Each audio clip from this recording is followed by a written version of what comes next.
sequence we're going to be looking at is this one. Now, I'll just say before I go any further that this has been speeded up about 5 times its normal speed, I think, and it, because I'm going all over the place on the Photoshop canvas, as it were, things are going to be very dizzying and frantic. So I'm hoping the later ones that I do will be a bit more modified than this. But this is one of my first ones. So anyway, here we have this slightly complicated drawing because we've got these characters inside this cage. So I've drawn the cage in 2 sections. So as I'm drawing the this Trachuviad guard here, I think he must be on a separate layer. I did this a while ago now, so I can't remember exactly what technique you used, but he'll be on a different layer from the background of the cage. Yeah, he will be, because I'm filling stuff in here. And once we have some of these elements in place, and I know roughly where he needs to be, I will put the front of that cage over the top. We need to make sure that it doesn't obscure too much of his expressions, such as it might be. We can obviously get some bits covered up. You can see in the picture on the left there, which is a completed black and white image. I think that must be from the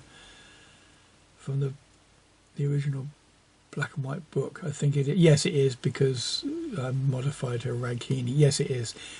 So I'm using some elements of that.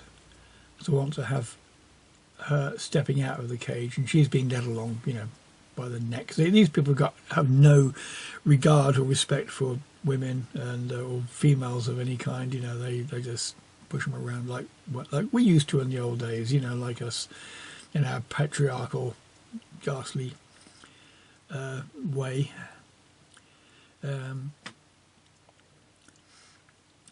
So I'm just trying to make sure I got all the details of his outfit right there, and there goes the front of the cage, and I'm just filling in the bits that I haven't filled in, such as the bits of kind of woody, bamboo-y stuff that the cage is made of, and that's all tied with bits of vine and everything else. And there's this thing is a torch holder, the flaming torch. So as they're lowered into the pit, that lights the way down. Then they can actually take that out of there and walk around with it. We'd like to think ahead with these things.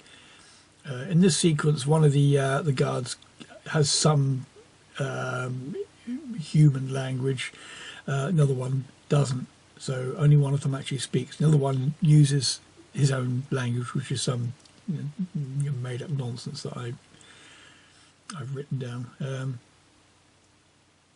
I was modifying his head there because it was the wrong size. And he's saying, you're going to be torn and eaten by the trunch. Do not cry or beg for mercy. And her response is, I wrote this and I can't remember what it is now, but it's quite a nice little sequence of dialogue. We'll see it in just a minute, I think. Got to get all the studs in there, buddy. That's it. So I'm drawing underneath now. That's it. Make sure he's got a hairdo right. Yep, there's the boots, and there's Venna's dainty ankles. Oh, maybe we've not got a dainty now. Put another few inches on her foot, makes it 13 inches. Yeah, if that's what you want, if that's what you expect, forget it. Yes, I'm afraid. If it wasn't, I'd be stupid. But I'm not going to cry or beg. This is harping on this thing that I have about fearlessness being different from bravery. So she's not fearless, but she's brave. Different thing. But in a minute, I think we'll see the final result of all this effort. Might not be in a minute. We're only 5 minutes into this now. Here's a flat colour going in. If I'd had any sense, I'd have done the whole book in this flat colour. I'd have had it done in a fraction of the time. And it might even have looked just as good. But I do like the toning and the effects you can get with all the different gradations. if that's the word. Oops, it is. You have to watch out for that. In the old Photoshop program I used, if I did that and then I made another move, that is it. I couldn't go back. I could only take one step backwards. I think one undo in the old Photoshop 4 that I used to use. I used that for years and years and years. So